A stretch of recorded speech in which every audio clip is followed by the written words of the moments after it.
Kaj je integrirano varstvo rastlin? Jaz sem prepričan, da večina od nas ali pa vsi od vas veste, o čem je tukaj govora. Se pravi, gre za upoštevanje vseh razpoložljivih metod varstva rastlin, ki se nekako med seboj dopolnjujejo v tej borbi oziroma želji po nadzoru oziroma preprečevanju razvoja samih populacij škodljivih organizmov z enim ciljem, in to je, da s čim manj negativnimi vplivi na kmetijski ekosistem v bistvu uspemo te škodljive organizme obvladati, pri čemer prvenstveno spodbujamo naravne mehanizme varstva in uporabljamo fitofarmacevtska sredstva zgolj kot tisti skrajni ukrep, ko vse ostale možnosti že izčrpamo.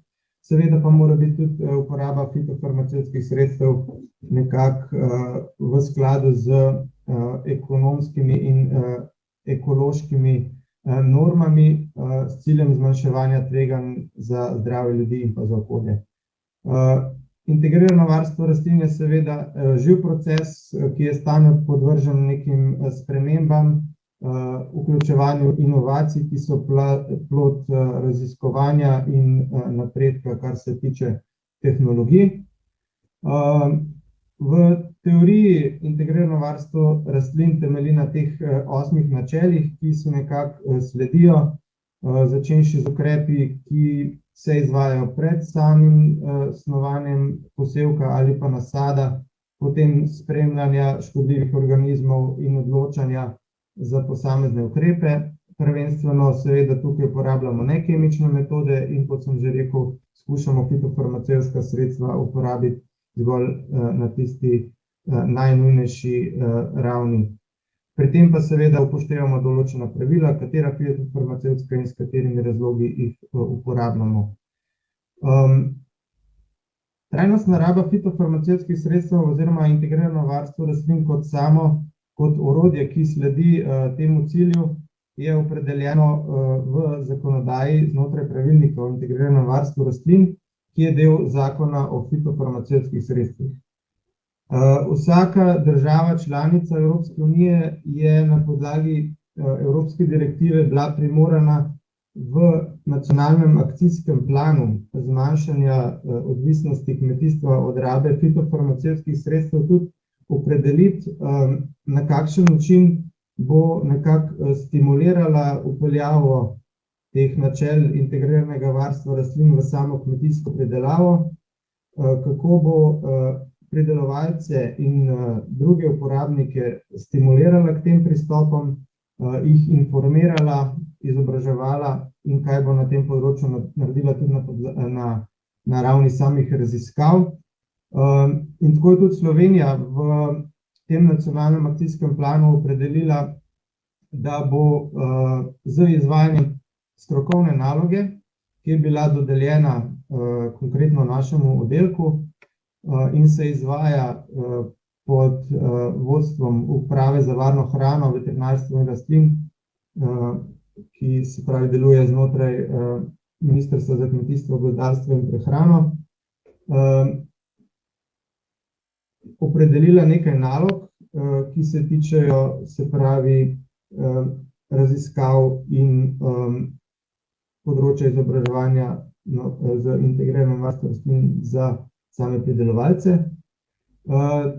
To nalogo lahko rečem, da izvajamo v sodelovanju seveda tudi z drugimi inštitucijami, ki so vpeti v delo javne službe zdravstvenega varstva rastlin v Sloveniji, in jih bom kasneje tudi še omenjal.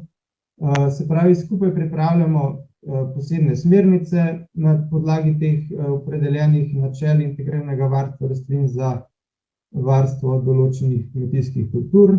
Proučujemo tako imenovane metode z nizkim tveganjem za varstvo rastlin, preučujemo področja odpornosti škodljivih organizmov proti fitofarmacevtskim sredstvom, razvijamo modele svetovanja, organiziramo izobraževanja, kot je na primer tole današnje, delujemo tudi na mednarodnem področju in pa, kar je glavni cilj same naloge, je v bistvu oblikovanje nekega enotnega spletnega mesta, kjer so dostopne vse relevantne informacije za slovenske pridelovalce in pa druge, ki se z varstvom rastlin neposredno ukvarjamo.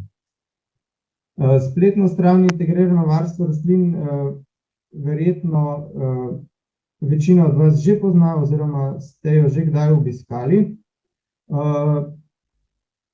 Sama spletna stran je začela delovati leta 2017 in je mogoče zdaj, lahko rečem že, da dosegla nek širši krog uporabnikov in neko kritično količino vsebin, ki se na njej nahajajo, tako da vsekakor že kliče po nekih spremembah samega koncepta, dopolnitvah, da bojo določene vsebine se lažje našle, bodo bolj pregledne.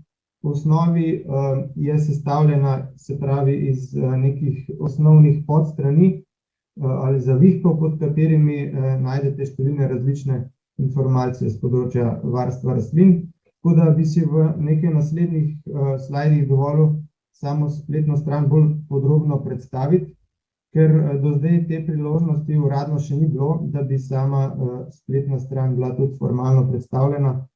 Tako da, kot veste ali pa spletno stran v osnovi poznate, je nek ključno mesto za samo brskanje, sprav ta orodna vrstica, kjer potem v posameznih zavihkih najdete potem določene podstrani. Sigurno ena izmed pomembnejših vsebin so smernice integriranega varstva rastlin za določene kmetijske kulture. Vsako leto pripravimo okrog obdelamo recimo na ta način dve skupine kmetijskih kultur, bodisi s področja poljedelstva, sadjarstva, vrtnarstva oziroma zelenjadarstva in pa vinogradništva. Konkretno letos nameravam pripraviti smernice za integrirano varstvo oljnih buč in pa korenovk. Pri pripravi smernic za varstvo rastlin seveda ne stremimo zgolj in strogo samo k samemu opisu škodljivih organizmov in metodah za njihovo zatiranje, ampak za opis celotne tehnologije pridelave, tako da tukaj sodelujemo tudi z drugimi oddelki in pa drugimi inštitucijami, poiščemo nekako relevantne strokovnjake s področja tehnologij pridelave določenih kmetijskih kultur in jih nekako celostno zajamemo v teh smernicah. Pomemben del teh smernic so opisi posameznih škodljivih vrst organizmov, ki se na teh kulturah pojavljajo. Ločeno jih najdemo bodisi znotraj samih smernic ali pa ločeno v tem zavihku področja delovanja. Posamezni opisi škodljivih organizmov vključujejo tako bogat slikovni material kot sam opis pomen škodljivega organizma in pa bionomijo ter možnosti njihovega obvladovanja. Seveda tukaj ne moremo tudi mimo plevelnih vrst, ki so prav tako vključene v te opise. Trenutno mislim, da je več kot 80 vrst plevelov oziroma plevelnih vrst opisanih, tako se pravi ozkolistnih, širokolistnih, trajnih, enoletnih plevelov in pa invazivnih vrst. Zdaj uporabnik, če točno ne ve, za katero plevelno vrsto gre ali se z njo sreča na samem polju, je tukaj na voljo tudi določevalni ključ, ki na podlagi morfoloških značilnosti neke plevelne vrste pomaga določiti, za katero vrsto natančno gre in predlaga tudi določene ukrepe za obvladovanje. Če gremo kar naprej po tej vrstici. Še ena novost, ki je potrebno tukaj omeniti, so pa nadzorovani nekarantenski škodljivi organizmi. To je nova vsebina na spletni strani. Gre za seznam torej nekarantenskih škodljivih organizmov, ki velja na področju Evropske unije. In ti organizmi so predmet posebnega nadzora ali pa zahtev na področju trženja, distribucije in pridelave semenskega ter sadilnega materiala. Ta seznam obsega več kot 200 različnih vrst bakterij, gliv, virusov in drugih povzročiteljev bolezni in pa škodljivcev ter žuželk. S pomočjo tega iskalnika lahko tudi najdete enostavneje določeno vrsto škodljivega organizma, ki se v tem seznamu nahaja, ali pa iščete po samih skupinah rastlin, za katere so ti škodljivi organizmi pomembni, in najdete opise in pa nekako predvidene ukrepe za njihov nadzor. Naslednja stvar, Zavihek opazovalna napovedovalna služba. Tukaj najdete, tako kot na portalu Fitoinfo, vse natančnejše in pa aktualna obvestila za varstvo rastlin, ki jih tedensko nekako v sezoni objavljamo, z področja različnih kmetijskih praks ali pa kultur. So pa tukaj na voljo tudi potem povezave na druge inštitucije, ki regijsko pokrivajo določena območja Slovenije in izdajajo prav tako ta prognostična obvestila. Pomembne vsebine in pa tudi, bom rekel, obsežne so na voljo pod zavihkom raziskave in razvoj. Tukaj praktično najdete vse tematike, ki bodo predstavljene tudi tekom današnjih predstavitev, natančnejše informacije in pa izsledke raziskav z področja upravljanja našega strokovnega dela in pa tudi določenih evropskih in pa nacionalnih projektov, v katere je naš oddelek vključen. Tako da tukaj sem prepričan, da boste našli številne zanimive vsebine in izvedeli marsikaj novega, kar vas zanima. Potem pa še publikacije. Veste, da tekom let našega preteklega dela je bilo pripravljenih kar nekaj elektronskih knjig in pa drugih, recimo, brošur in dokumentov, tako z področja opisov različnih škodljivih vrst, kot načel dobre kmetijske prakse, varne rabe fitofarmacevtskih sredstev in pa tudi same aplikacije in varnega dela s fitofarmacevskimi sredstvi. To je bila neka groba predstavitev samega koncepta in pa vsebin, ki so torej na spletni strani dostopne.